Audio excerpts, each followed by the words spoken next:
Bersihkanlah hati kita dengan zikrullah, istighfar, selawat. Al-Quran itu zikrullah, tuan-puan sekalian. Solat itu zikrullah. Sebab itu Allah berfirman, aqimis salah, dirikanlah salat li zikri, untuk mengingatiku. Sebab itu zikir yang paling agung adalah, paling tinggi adalah solat. Allah sebut, aqimis salah, dirikan salat li zikri, untuk ingati aku. Tapi berbeza bila kita solat, Allahu Akbar, ingat dunia. Ingat apa yang kita baca tadi tu, gosip-gosip. Ingat apa yang kita nampak. Apa yang hilang jumpa masa solat. Rupanya masa solat kita bukan mengingati Allah, tapi kita mengingati makhluk. Bukan Al-Khaliq, kita mengingati dunia Allah. Sahabat-sahabat, ini diri kita. Terlalu dahsyat.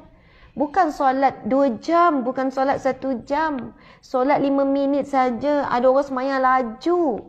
Berkira sangat waktu dengan Allah. Semayang laju. Kalau saya berhenti R&R tu, saya kadang-kadang pergi solat mana-mana, saya rasa macam sedih. Doa dalam hati, ya Allah, kesian dia solat laju, takut tak sah. Kadang tu kita rakaat pertama tak habis lagi, dia dah tahiyat bagi salam dah. Kenapa dengan Allah berkira-kira waktu dengan Allah? Allah tidak pernah berkira dengan kita. Bagi kita nafas percuma, tak pernah dibayar. Tak pernah sampai bil pada kita kena bayar nafas yang kita sedut. Allah bagi kita jantung percuma. Allah bagi kita mata yang luar biasa, boleh lihat, boleh tangkap semua warna percuma. Allah bagi kita pendengaran yang baik percuma. Allah jaga pula tu maintenance.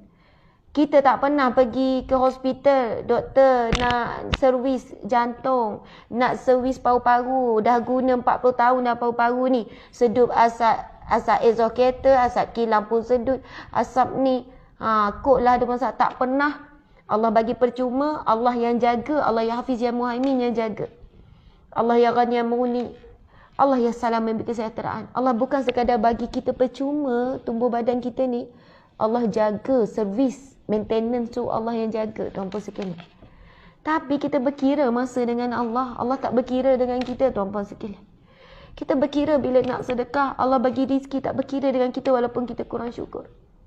Allah tahu, Allah nampak. Bila kita solat, kita bukan ingat Allah, kita khayal ingat makhluk Allah. Masa kita solat, tuan-puan sekalian, kita buat apa? Berdiri. Kita berdiri depan Allah, ya. Patutnya ketika itu rasa takut, gementar, rasa hormat. Sebab kita bukan berdiri depan Perdana Menteri. Kita bukan berdiri depan Raja. Kita berdiri dengan Raja sekalian Raja. Kita berdiri di hadapan Allah. Sebab tu kita berdiri tu, kita merasakan bahawa kita benar-benar berdiri di hadapan Allah. Dan kita akan mempersembahkan diri kita yang terbaik. Lalu kita mengangkat tangan kita. Masya Allah, kita merasakan bahawasanya ini adalah ihsan. Ihsan, kita berbuat baik kepada diri kita, buat baik kepada seluruh, buat baik kepada Allah. Sebagaimana hadis Nabi, anta'budallaha ka'annaka tarahu fa illam takun tarah fa innahu yarak.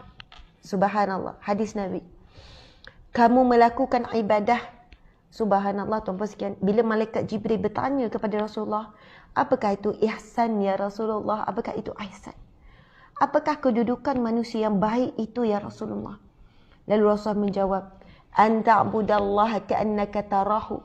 Apabila kamu melakukan sesuatu ibadah, umpama kamu melihat Allah, fa illam takun tarah, apabila kamu tidak mampu melihat Allah, tak boleh bayang kamu lihat Allah, fa innahu yarak, sesungguhnya kamu merasakan Allah melihat kamu.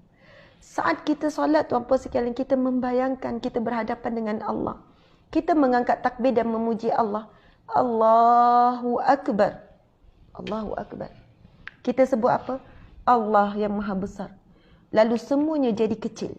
Masalah kecil, ujian kecil, dunia kecil, diri kita kecil, tak ada apa-apa. Allahu Akbar. Tuan-puan sekalian, kita sebut perkataan Allahu Akbar, mengecilkan selain daripada Allah. Kemudian kita sambung, Allahu Akbar kabira. Allah lah yang maha besar sebesar-besarnya. Allahu Akbar kabira. Walhamdulillahi kathira. Segala puji bagi Allah sebanyak-banyaknya. Wa subhanallahi bukratan wa asila. Maha suci Allah pada waktu pagi dan pada waktu petang. Wa subhanallahi bukratan wa asila. Wajjahtu wajha lilladhi fatara samawati wal ardh. Aku menghadapkan wajahku kepadamu ya Allah yang menciptakan langit dan bumi. Inna salati wa nusuki wa mahyaya wa mamati lillahi rabbil alamin. Sesungguhnya salatku ya Allah, ibadahku ya Allah, hidupku dan matiku lillahi rabbil alamin. Tuan-puan sekalian, Nabi bersabda, barang siapa, Nabi bersabda, siapa yang membaca doa iftitah, doa iftitah ni, saya baca doa iftitah lepas bagi salat, bagi atau Allah Akbar, baca doa iftitah, Nabi kata akan dibuka baginya, pintu langit terbuka baginya. Pintu langit terbuka baginya, tuan-puan sekalian. Pintu langit terbuka baginya. Sebab itu solat, orang yang memulakan doa iftitah. Dan kita perhatikan, solat adalah doa. Semua bacaan, semua pergerakan dalam solat adalah bentuk doa. Kena faham, tuan-puan sekalian. Bahasa Al-Quran, solat dari sudut bahasa, maksud dia adalah as-solah. Doa. Sebab itu pergerakan daripada awal sampai salam semuanya doa.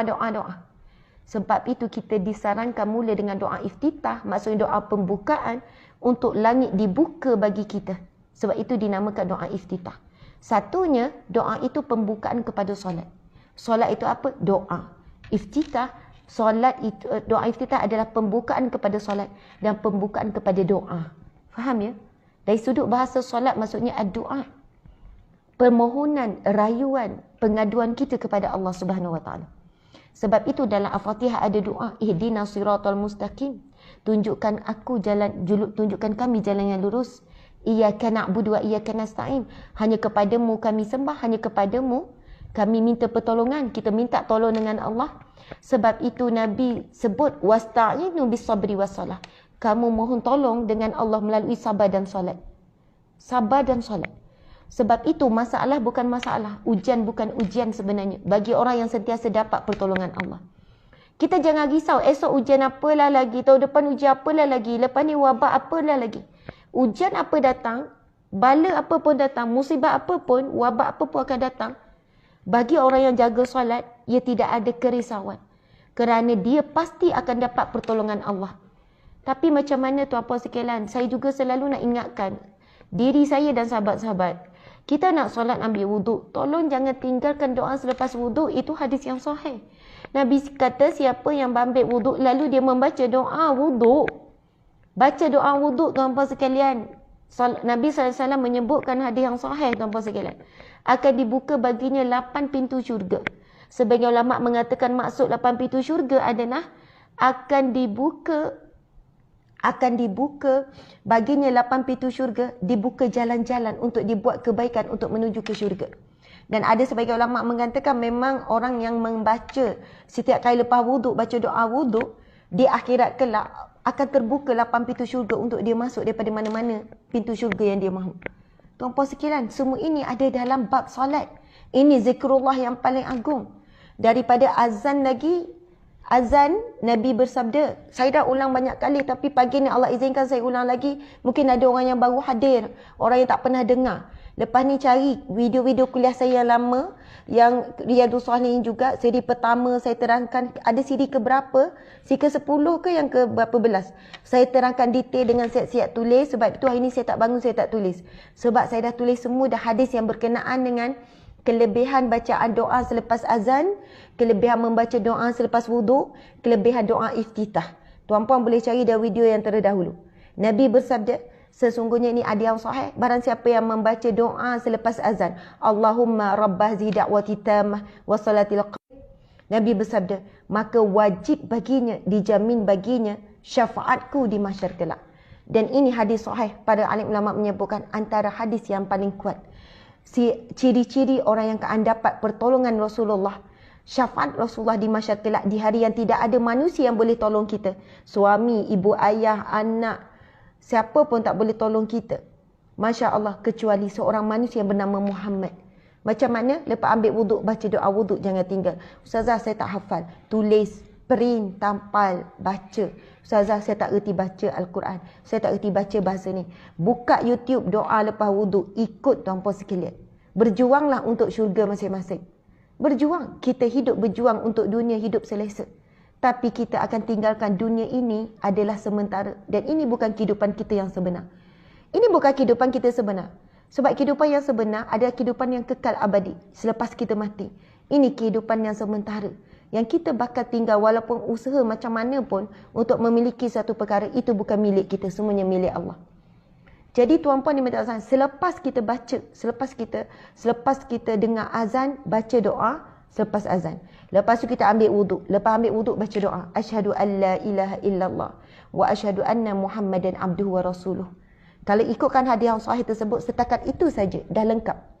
Tapi tambahlah cadangan dan sebahagiannya daripada riwayat lain, Allahumma ja'alni minat tawabin wa ja'alni minal mutatahhirin wa ja'alni min ibadika salihin. Nabi bersabda hadis yang sahih. Nabi sebut apa? Akan dibuka baginya 8 pintu syurga. Masya Allah. Kemudian kita pun angkat takbir. Allahu Akbar. Allah Maha Besar. Allahu Akbar kabira. Allah Maha Besar sebesar-besarnya. Walhamdulillahi kathira. Segala puji bagi Allah sebanyak-banyaknya. Kita baca doa iftitah. Akan dibuka pula pintu langit. Pintu langit akan terbuka. Kemudian kita meneruskan doa-doa seterusnya. Bila kita rukuk, itu pergerakan. Kita memohon dengan Allah merayu. Tengok orang Jepun hormat orang dengan tunduk, dengan rukuk dalam solat. Pergerakan itu sebenarnya adalah pergerakan dalam solat. Wujud dulu pergerakan solat sebelum adanya budaya Jepun tu. Subhanallah. Bayangkan kita buat budaya menghormati, memuliakan Allah. Kita buat pergerakan rukuk sama level kepala dengan punggung kita. Dan ketika bila kita sujud, kita merendahkan, menghina diri kita dengan Allah, kepala kita lebih rendah daripada punggung kita. Kita kata punggung tu tempat kotor kan, tempat keluar najis, tapi masa sujud kita hina diri kita, kepala kita yang mulia ini, wajah kita yang kita jaga ni, kita letakkan lebih rendah daripada punggung kita. Tempat najis kita letak sama level dengan kaki kita, iaitu tempat yang hina dan tempat yang kotor. Dan kita zikir apa ketika itu? Subhana rabbiyal a'la wa bihamdi. Maha suci Allah yang maha tinggi. Ketika kita menundukkan diri yang paling rendah, paling hina, kita menyebut perkataan, Maha suci engkau lah yang maha tinggi. Perasan tak? Masa sujud hina, rendah sungguh, kita sebut Maha suci Allah yang maha tinggi. So itulah kalau kita faham bacaan dalam solat, kita akan menangis masa solat. Kita duduk di antara dua sujud, kita minta apa pula dengan Allah. Tadi kita dah baca doa iftitah, pintu langit sedang dibuka, doa kita sedang diangkat oleh para malaikat, doa makbul, pintu langit sedang dibuka. Dan ketika kita duduk di antara dua sujud, kita minta apa dengan Allah? Rabbi ufili, ya Allah ampunilah aku. Warhamni, rahmatilah aku. Wajburni, tutuplah aibku.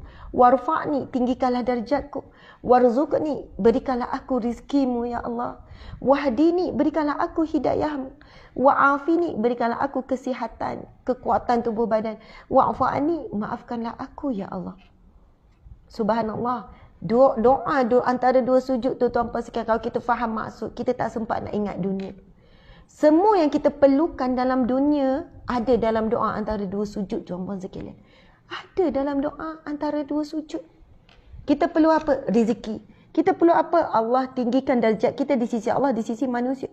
Allah tutup aib kita, Allah ampuni kita, Allah beri rahmat kepada kita. Semua ada dalam doa antara dua sujud.